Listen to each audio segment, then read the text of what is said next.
This story is titled, My Parents Dumped Me in a Foster Home to Travel the World with Their Favorite Daughter, so I became the one they could never afford to face. Hi everyone! Before we dive in, a quick favor. If you enjoy content like this, please hit the subscribe button. It's free, supports the channel, and make sure you never miss out on amazing videos. Alright, let's get started. Hey guys! I've been lurking here for a while and wasn't sure if I should post this, but honestly, it's been weighing on me for years. Maybe putting it out there will help me make sense of it all. My name's Adam, and I'm 24 now. But this story starts years ago, when I was just 12. Back then, I thought my family was pretty normal. At least, what I thought normal was. We weren't rich, but we had a decent house, decent clothes, and life seemed okay. My parents, Laura and Greg, didn't act like anything was wrong. Well, until it was. Then there was my sister, Emma. Emma was the golden child. You know the type. Teachers loved her, parents couldn't stop bragging about her. If she so much as sneezed, it was treated like a masterpiece. Me? I was just Adam. It wasn't like I was a bad kid or anything, but no matter what I did, it was like I was background noise. Emma got the fridge space for her drawings. I got a pat on the back and a, "That's nice, Adam." And the thing is, I didn't hate Emma for it. It wasn't her fault they treated her like a trophy and me like I didn't matter. But it definitely made me feel like I wasn't important.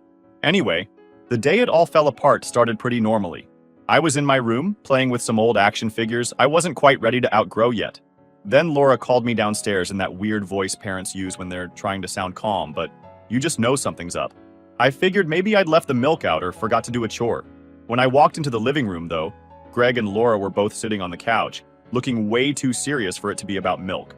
"Sit down, Adam," Greg said, motioning to the chair across from them. His tone was clipped, like this was a meeting and not a family conversation. Laura, on the other hand, was doing her best to look sympathetic, but something about it felt off. I sat down, baffled. Laura took a deep breath and said, "Adam, we need to talk about something important." My first thought was that someone had died, maybe a grandparent I barely knew. But then Greg said, "We've hit some financial struggles and we can't afford to take care of you anymore." At first I thought I misheard him. Like, what do you mean, can't afford to take care of me? Am I some kind of subscription you're canceling?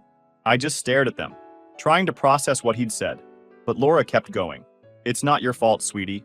This is something we've been struggling with for a while, and we had to make a really hard decision." A hard decision. Right. They made it sound like they were deciding which cable package to keep, not whether or not to abandon their kid. I asked what they meant, still hoping this wasn't what it sounded like. Laura explained that they'd found a foster home for me, and that it was just temporary. She kept saying that word, temporary, like it was supposed to make me feel better. "Why can't Emma go to the foster home?" I blurted out. I was desperate to understand. Laura's face turned cold for a split second before she said, "Emma's in school, Adam. She needs stability." Stability. Like I didn't? Greg cut in before I could say anything else. "This isn't about choosing one of you over the other. It's about what makes the most sense right now." I started crying, and not the quiet kind. It was ugly. Full-on sobbing, because how else does a 12-year-old react to being told his parents are giving up on him? Laura tried to hug me, but I pushed her away. "Why are you doing this?" I asked, over and over, but all they did was repeat the same rehearsed lines about tough choices and financial struggles. The next day, they packed a small bag for me and drove me to the foster home. The ride there was quiet, not the kind of quiet where people are deep in thought, but the kind where you can feel the tension in every breath. I kept staring at them, hoping one of them would crack, would look back at me and say, "This is a mistake, you're coming back home." But they didn't. When we got to the house, I stayed in the car for a moment, hoping they'd change their minds. Greg turned around and said, "Come on, Adam, let's get this over with." Like this was some chore he just wanted to check off his to-do list. I stepped out of the car, clutching the duffel bag they'd packed for me. The foster parents, Mr. and Mrs. Miller, were standing at the door. They looked friendly enough, but I barely noticed them. All I could focus on was the fact that my parents, were about to leave me there. Laura knelt down in front of me and said, "We love you, Adam. This isn't goodbye forever. Just give it some time, okay?" She kissed my forehead, but it didn't feel comforting. It felt like someone was stamping a returned label on me. Greg shook my hand. Not a hug, a handshake, like I was some distant cousin he barely knew, and then they were gone. I stood on the porch, watching their car disappear down the street, my chest getting heavier with each second. I kept thinking, they'll come back. They have to come back. But they didn't. That night, I kept replaying the day in my head. What did I do wrong? Was I not good enough? Why Emma and not me? Those questions stuck with me for weeks, and the worst part was, I didn't have any answers. All I had was their promise that this was temporary. And even though I wanted to believe it, deep down, I had this gnawing feeling that I'd never see them again. Looking back, I realized that was the moment everything changed. It wasn't just about them leaving, it was about the way they left, like I was some burden they were relieved to get rid of. But at 12, I didn't have the words to process that. All I knew was that my parents drove away, and I was alone. Over the next few days, the Millers tried to make me feel at home. Mrs. Miller made pancakes for breakfast every morning. Mr. Miller would pop his head into my room every now and then with random trivia. Despite their efforts, I wasn't ready to trust them, or anyone really. My parents had promised me this was temporary, so I held on to that like it was my lifeline. I kept telling myself they'd call, they'd explain everything, and I'd be back home before I knew it. But days turned into weeks, and weeks turned into years, and not a single word from them. It wasn't until I started school again that the reality of my situation began to sink in. Kids at school noticed I was new and asked me all kinds of questions. Where are you from? Why'd you move here? I didn't have the energy to explain the truth, so I made up vague answers like, oh, my parents are working in another state for a while. Even saying those words felt bitter in my mouth. One afternoon after school, I was sitting in the Millers' living room, scrolling through my phone and avoiding homework. That's when I made the mistake of looking up my parents online. I didn't even know what I was searching for. Maybe just some kind of sign that they were still thinking about me. What I found instead knocked the wind out of me. There they were, smiling on a beach, the ocean behind them, looking happier than I'd ever seen them. The caption under the photo read, "Finally living our dream life." My stomach churned as I scrolled through their posts. Picture after picture of tropical vacations, fancy dinners, and, of course, Emma. She was in nearly every photo, usually front and center, with captions like "Our amazing daughter." It was like I didn't exist. The more I scrolled, the angrier I got. They'd told me they couldn't afford to keep me, but here they were, living like they were influencers. And Emma, she wasn't in foster care like me. She was still with them, smiling for the camera like everything was perfect. I felt like my head was spinning. They hadn't just abandoned me, they'd erased me. What hit me the hardest wasn't just the pictures, it was the travel blog. Yep, they had a whole blog where they detailed their journey to freedom.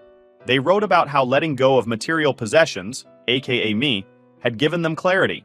I scrolled down to comments, but this time something stood out. There was a comment from an account with no profile picture. It read, "Must be nice running away and leaving everything behind. Hope it doesn't catch up to you." I frowned.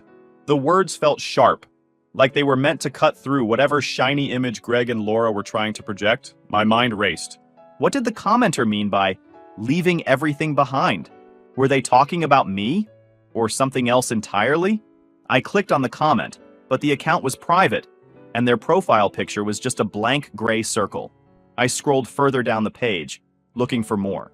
In another photo, one of Laura holding a tropical drink, someone else had written, "Guess skipping town was worth it after all." My chest tightened as I stared at the words. Skipping town? Why would someone say that? I scrolled through more comments, but there was nothing else as pointed as those two. Most people were congratulating them, telling them how inspiring their lifestyle was. I wanted to scream at those people for not seeing through the facade. I couldn't let it go. Were those comments random trolls, or did they know something I didn't? It wasn't like Greg and Laura were strangers to lying. They'd told me they couldn't afford to take care of me, but clearly that wasn't true. Was there more to it? The questions swirled in my head, and I couldn't stop thinking about them. But what could I do? I didn't have access to their past or their secrets. All I could do was stew over those cryptic words and wonder what else they were hiding. I closed my laptop, my hands shaking. It wasn't just about the lies they'd told me. It was about the fact that they didn't even feel guilty. They were out there living their best lives, and I was here trying to figure out how to exist without them. That night at dinner, the Millers noticed something was off. I wasn't exactly subtle about my mood. "You okay, Adam?" Mr. Miller asked, setting his fork down. "Yeah," I mumbled, not wanting to get into it. But Mrs. Miller wasn't the type to let things slide. "You don't have to tell us if you're not ready, but if something's bothering you, we're here," she said gently. I looked at them. These people who barely knew me but somehow seemed to care more than my own parents ever did. And for some reason, I broke. I told them everything. The blog, the pictures, the captions. I expected them to tell me to stop looking or that it didn't matter, but they didn't. Mrs. Miller just listened, her eyes full of that quiet sympathy I was still getting used to. Mr. Miller, though, looked pissed. "You have every right to be angry," he said, leaning forward. "What they did to you, that's not on you, that's on them. And don't let anyone make you think otherwise." It wasn't a grand speech or anything, but it hit me. For the first time, someone was acknowledging that what had happened wasn't my fault. Over the next few weeks, I started adjusting more to life with the Millers. They weren't perfect, but they were steady. They asked me about my day, helped me with homework, and encouraged me to try new things. I even started opening up at school, joining a couple of clubs and making friends. But the anger I felt toward my parents didn't go away. If anything, it grew. But I knew one thing. I wasn't going to let their decision define me. So I started joining clubs at school. Not because I suddenly wanted to be the most social kid on the planet, but because I needed to stay busy. I signed up for the debate team first. I figured I was already used to arguing. Thanks, Greg and Laura. So why not put that to use? Turns out, I was pretty good at it. Then I got a part-time job. Mr. Miller had been hinting for weeks that I might enjoy some spending money, so I caved and applied to a local bookstore. It wasn't glamorous, but I loved being surrounded by books and people who actually wanted to talk about them. Plus, it gave me a small taste of independence. Every paycheck felt like a step toward building a future that was mine and mine alone. Somewhere along the way, I met Ryan. Ryan treated me like a normal kid, not a charity case. When I told him about my parents, he just nodded and said, "That's messed up, man. Wanna play video games?" One afternoon, I came home from school to find the house unusually quiet. Normally, Mrs. Miller would be in the kitchen humming along to some oldies playlist, while Mr. Miller tinkered with something in the garage. But this time, I heard hushed voices coming from the dining room. I paused in the hallway, just out of sight, straining to hear. "Should we tell him?" That was Mrs. Miller's voice, low and uncertain. "He has a right to know," Mr. Miller replied. "If it's about him, we can't keep it a secret. It'll just upset him. He's doing so well right now," she argued. I took a step closer.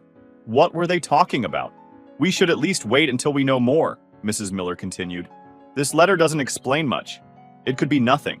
I leaned against the wall, my heart pounding. A letter? About me? Before I could figure out how to ask without sounding like I was eavesdropping, Mr. Miller sighed.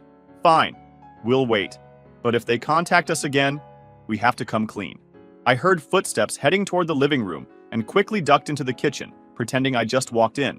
Mrs. Miller smiled when she saw me, but I couldn't shake the feeling that something was off.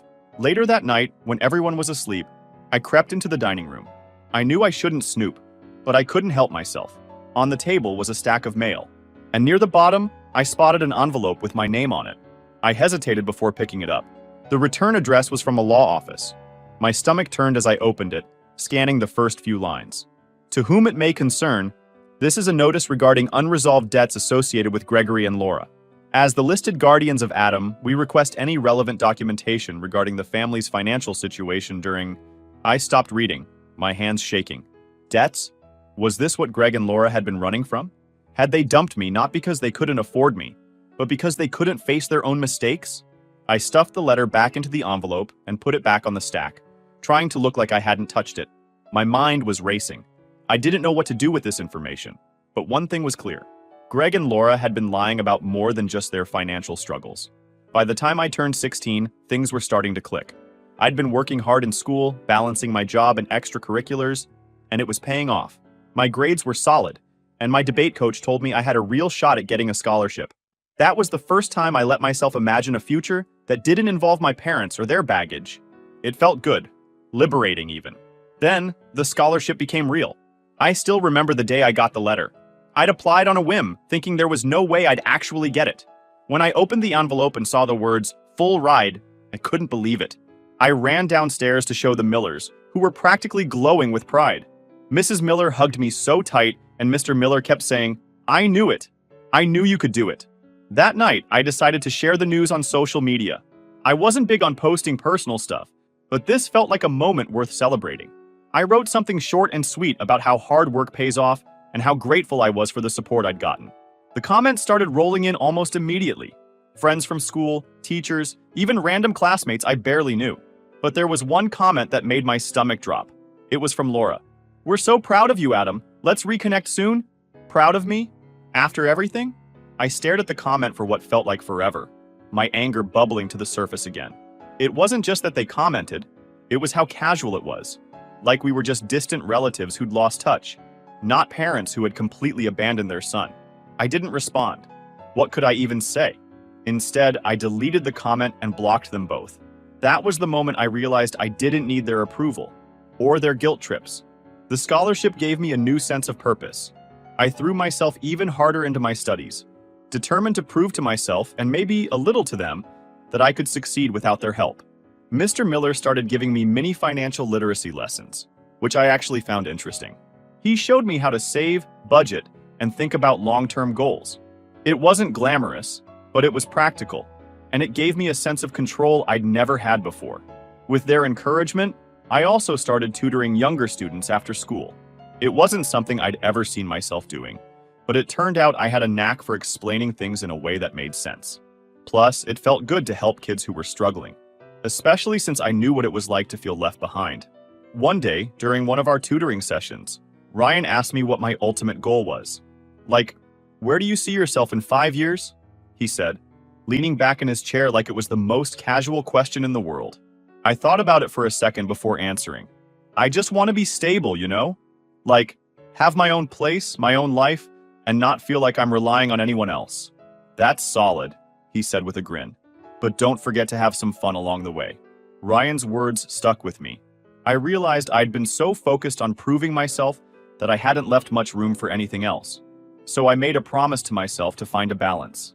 I kept working hard, but I also started saying yes to things I'd usually avoid. Game nights with friends, spontaneous road trips, even just hanging out at the park on a lazy Sunday. It wasn't much, but it reminded me that life didn't have to be all grind and no joy. By the end of that year, I felt like a completely different person. I wasn't just surviving anymore. I was thriving. The Millers had become my rock. Ryan was like a brother, and I finally felt like I was on a path that was entirely my own. My parents' absence still stung sometimes, but it didn't define me. If anything, it fueled me to keep moving forward. Then things took a different turn once my graduation day rolled in. It was supposed to be the culmination of everything I'd worked for. It was the day I was finally going to stand up, surrounded by the people who supported me, and say, "I made it." The weeks leading up to graduation were a blur. I barely had time to think. The Millers were buzzing with excitement, making plans for a small celebration at their house afterward. Even Ryan, who normally shrugged off anything sentimental, seemed genuinely hyped for me. I still remember the morning of graduation like it was yesterday. My mind kept racing with thoughts about everything it had taken to get here.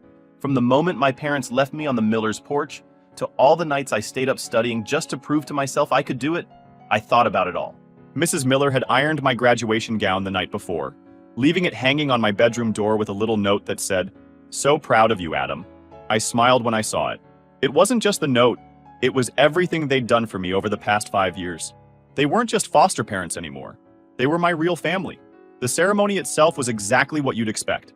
When my name was called, I walked across the stage to grab my diploma, and for a brief moment, it felt like time stopped. The crowd was cheering, and I could hear the Millers and Ryan shouting my name like I was a rock star. It was everything I'd hoped for. But of course, nothing in my life ever stays perfect for long. After the ceremony, we gathered outside to take pictures. The Millers were beaming, and Ryan was making dumb jokes about how my diploma was probably written in crayon. Emma had even shown up, which was a surprise since she usually kept to herself. It felt like my world was exactly as it should be, until I saw them. Standing at the edge of the crowd were Greg and Laura. At first, I thought my eyes were playing tricks on me. I hadn't seen them in years, and I definitely hadn't invited them. But there they were, dressed like they'd just walked off a cruise ship, scanning the crowd like they were looking for something, or someone. I tried to ignore them, hoping they'd leave once they realized I wasn't going to acknowledge them. But Greg caught my eye, and before I could turn away, he started walking toward me, dragging Laura along behind him.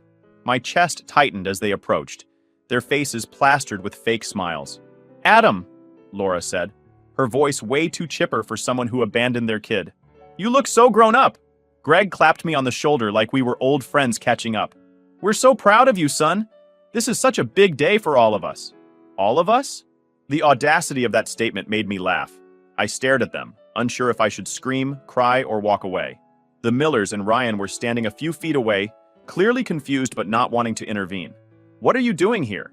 I asked, keeping my voice steady, even though my hands were shaking. "We came to celebrate with you," Greg said, as if this was the most normal thing in the world. "We've made mistakes, Adam, but we always wanted the best for you." Laura chimed in, her voice dripping with faux sincerity. "We've missed you so much. We thought this would be the perfect time to reconnect as a family." "You don't get to call yourselves my family," I said. "You abandoned me. You left me with strangers and didn't even bother to check if I was okay. And now you want to show up like none of that happened?" Laura's smile faltered, and Greg's face turned red. "That's not fair, Adam," Greg said, trying to keep his voice calm. "We did what we thought was best for everyone." "Best for everyone?" I shot back. "You mean best for you. Don't stand here and act like you did this for me. You were living your dream life while I was trying to figure out how to survive without you." By now, people were starting to notice. The Millers stepped closer, their faces a mix of concern and anger. Emma surprised me the most. She walked right up to Greg and Laura and said, "You don't get to ruin this for him. You've done enough." It was the first time I'd ever seen her stand up to them, and I couldn't have been prouder. Greg tried to argue, but Laura tugged on his arm, whispering something about causing a scene. They both looked at me one last time, their faces a mix of frustration and pity, before turning and walking away. The Millers were quick to jump in, wrapping me in a hug and reminding me that today was about my achievements, not their drama. Ryan handed me a tissue, muttering something about how I should charge them for emotional damages, which actually made me laugh. The rest of the day was a blur. We went back to the Millers' house, where they decorated the backyard with streamers and balloons. And for a few hours, I let myself forget about Greg and Laura, and just enjoyed being surrounded by the people who truly mattered. That night, after everyone had gone to bed, I sat on the porch with Emma. She looked at me and said, "I'm sorry for everything. I didn't see it before, but you were right. They manipulated us while they only care about themselves." I didn't know what to say, so I just nodded. We sat there in silence for a while. I felt like Emma and I were on the same page, and that was enough. That day wasn't just about graduation. It was about finally standing up for myself and cutting ties with the people who had tried to drag me down. It wasn't easy, but it was necessary. But I knew my parents weren't done yet. Their sudden contact with me, the way they are insisting on coming back into my life after all these years, made me feel that there was something off. And I couldn't be more right. A week after graduation, I got an email from Laura. At first, I thought it might be an apology, though deep down I knew better. It was long, filled with half-truths and excuses. She wrote about how hard things had been for them, how they'd made mistakes but always had my best interests at heart. Then she hit me with, "We hope we can move past this and reconnect as a family. You're doing so well, and we're proud of you. Maybe you could help us out during this tough time?" Help them out. After everything they'd done, or more accurately, not done, they had the nerve to ask me for help. It was laughable in a way that wasn't funny at all. I didn't respond. I deleted the email and blocked their address, but the anger lingered like an unwelcome guest.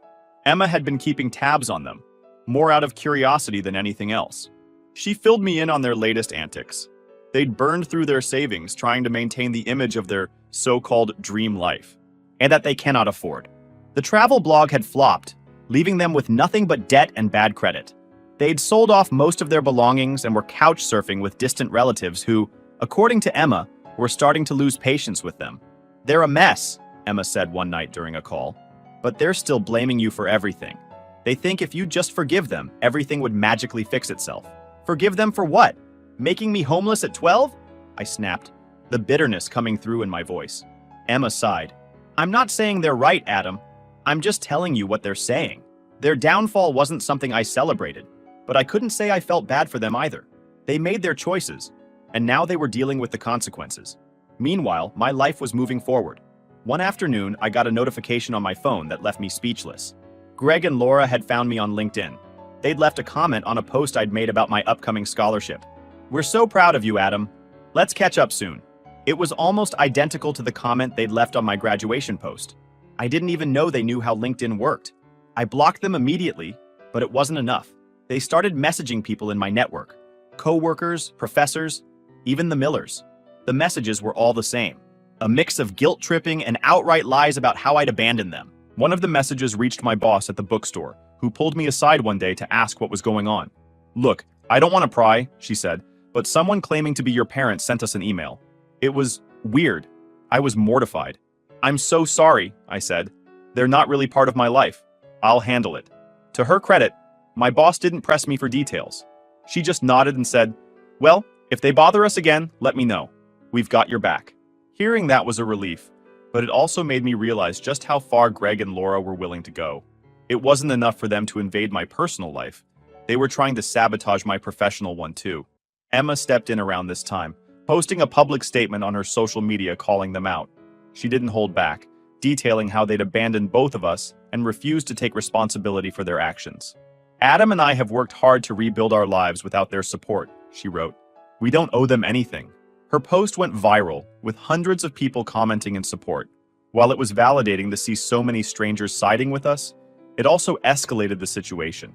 Greg and Laura started lashing out, posting their own dramatic rants about how we were ungrateful and how they'd sacrificed so much for us. Their posts were full of half-truths and outright lies, but the more they talked, the more people saw through them. Then Emma called me, her voice unusually excited. You remember that old storage unit they had? Turns out they stopped paying for it, and the landlord let me grab a few things before clearing it out. An hour later, she showed up at my place with a battered cardboard box. You need to see this, she said, dropping it on the table. Inside, I found a folder stuffed with paperwork, unpaid bills, foreclosure notices, and letters from collections agencies. My stomach sank as I flipped through them. They were living way beyond their means, Emma said bitterly. Failed businesses, maxed out credit cards. Looks like they ran instead of facing it. Near the bottom of the stack, a letter from their lawyer caught my eye. It mentioned restructuring finances and reducing dependence to streamline expenses. My name was right there, listed like a liability. I slammed the folder shut, my hands shaking. They didn't leave because they couldn't afford me, I said quietly. They left because it was easier than cleaning up their mess. Emma stayed silent for a moment before saying, I thought you deserved to know. Thanks, I muttered. After she left, I stared at the folder, torn between burning it and keeping it as proof. In the end, I kept it. Not for them, but for me. By the time I started college, their reputation was in shambles. People were flagging their crowdfunding campaigns as fraudulent, and even the relatives they'd been staying with had kicked them out. According to Emma, they were living out of their car, still clinging to the idea that I owed them something. Meanwhile, I was thriving. College was everything I'd hoped it would be, and I was determined to make the most of my scholarship. I also started a small side hustle, teaching financial literacy workshops on campus. It wasn't anything fancy, but it felt good to give back, especially knowing how much the Millers had taught me about managing money. One day, during my second semester, I got a call from Emma. You're not going to believe this, she said, her tone equal parts frustration and disbelief. They showed up at my apartment. What? I asked, my chest tightening. They were crying, Adam, begging me to convince you to talk to them. They said they're desperate. I sighed, rubbing my temples. What did you say? I told them to leave. I said if they showed up again, I'd call the police. I didn't know whether to feel angry or relieved. Part of me hated that they were still trying to drag Emma into their mess. But another part of me was proud of her for standing her ground. She'd come a long way from the quiet girl who used to avoid conflict at all costs. I didn't owe them my forgiveness, my money, or my time. What I owed to myself, to keep building the life I wanted, free from their influence. But of course, Greg and Laura weren't done with me.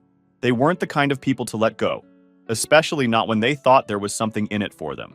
It started with the calls, random numbers popping up on my phone at all hours of the day. I usually ignored them, but one day I made the mistake of answering. It was my Aunt Karen, a relative I hadn't spoken to in years. She didn't waste any time. Adam, what is wrong with you? She snapped before I could even say hello. Excuse me, I said, caught completely off guard. Your parents are struggling, living in their car, and you're just ignoring them like they don't exist? They're your family, Adam. You owe them at least a little kindness. I bit back the urge to laugh. Kindness? Did they show me kindness when they dropped me off at a foster home and never looked back? Did they show me kindness when they left me to fend for myself at 12? Karen huffed, clearly not expecting me to push back. They were doing what they thought was best. People make mistakes, Adam. You're being heartless. I hung up. I wasn't about to waste my energy explaining myself to someone who clearly had no idea what I'd been through. Or worse, didn't care. Over the next few weeks, similar calls trickled in from distant relatives, most of whom hadn't bothered to reach out to me in years. It was the same script every time. I was the ungrateful son, the selfish one who couldn't forgive his poor parents. What none of them seemed to understand was that Greg and Laura weren't just bad parents. They were toxic, manipulative, and entirely unwilling to take responsibility for their actions. Helping them would only drag me back into a mess I'd fought so hard to escape. When the calls didn't work, Greg and Laura took things to the next level. One day, I got an email from a lawyer representing them. The subject line alone made my stomach turn. Notice of intent to pursue financial support. I opened it, skimming the legal jargon that basically boiled down to this. They were suing me for financial abandonment. According to the email, they believed I was obligated to support them now that I was successful. It was laughable. First of all, I wasn't some millionaire. Sure, I was doing well, but I was still in the early stages of my career. Second, I'd been in foster care. Legally, I owed them nothing. I forwarded the email to a lawyer the Millers had connected me with, who reassured me it was an empty threat. They don't have a case, she said. They're trying to scare you into giving them money. Don't engage. It was good advice, but it still left a bad taste in my mouth. The idea that they could twist the story, that they could make me out to be the bad guy after everything they'd done, felt like salt in the wound. But instead of stewing over it, I poured my energy into my work. By now, my financial literacy workshops had grown into something much bigger. What had started as a side hustle was now a full-fledged organization, helping young adults across the country learn how to manage their money and build their futures. I'd partnered with nonprofits, schools, and even some big-name companies. Every success felt like a step further from the person I'd been when Greg and Laura left me behind. Recently, I got an email from a producer who had heard about my story through one of my nonprofit partners. They were working on a series about resilience and wanted to feature me. At first, I was hesitant. Did I really want to put my story out there for the world to see? But after talking it over with the Millers and Emma, I decided to go for it. If sharing my journey could help even one kid in foster care feel less alone, it would be worth it. The filming process was surreal. At one point, they asked if I wanted to include anything about Greg and Laura. I thought about it for a long time before deciding to mention them briefly. Not to shame them, but to give context to my journey.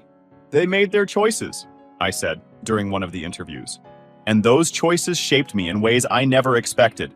But they don't define me. My life now, the family I've built, the work I do, that's what matters. But during one of the filming breaks, the producer pulled me aside, looking hesitant. Hey Adam, she started. We found something during our research. It's about your parents. Are you okay hearing it? I raised an eyebrow. At this point, I'm not sure anything could shock me, but go ahead. She took a deep breath before continuing. It turns out they were evicted after defaulting on several loans. There's also a history of unpaid bills and, this is where it gets messy, potential fraud accusations. It looks like they skipped town to avoid legal trouble. I stared at her. Fraud accusations? The words felt heavy, like they were sinking in slow motion. She nodded. It wasn't major, at least not on the surface. But there's a pattern. Failed business ventures, sketchy credit card activity, and attempts to secure loans they had no way of paying back. They left a lot of people hanging. The anger I thought I'd buried flared up again. So they weren't just selfish, they were actively screwing people over and ran when it caught up to them? The producer gave me a sympathetic look. It seems that way. I thought you should know, in case it comes up later. I nodded, though my mind was spinning. Their lies had always felt personal, like they were just about me. But knowing they'd left a trail of destruction behind them made it even worse.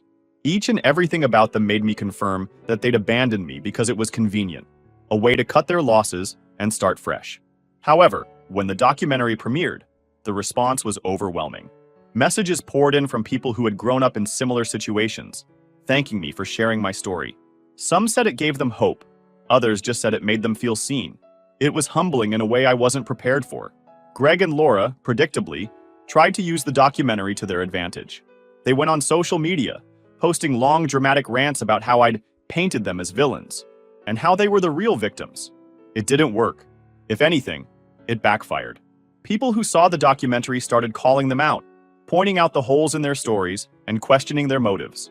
Their attempts to regain sympathy only solidified their reputation as manipulative and selfish. Meanwhile, I bought my first home, a cozy place in a quiet neighborhood where I could finally feel like I belonged. I invited the Millers and Emma over for a housewarming dinner, and we spent the night laughing, eating too much, and reminiscing about how far we'd come. Emma had been thriving too. She'd graduated from college and was starting her own career, free from the shadow of Greg and Laura. Honestly, I don't regret the decisions I made. Cutting ties with Greg and Laura wasn't easy, but it was necessary. My success came from the Millers, Emma, and the family I built. Not blood, but the people who showed up. And that's all that matters. At the end of the day, family isn't about blood. It's about who shows up, who stays, and who helps you become the best version of yourself. And the family I chose? They were everything I could have ever hoped for.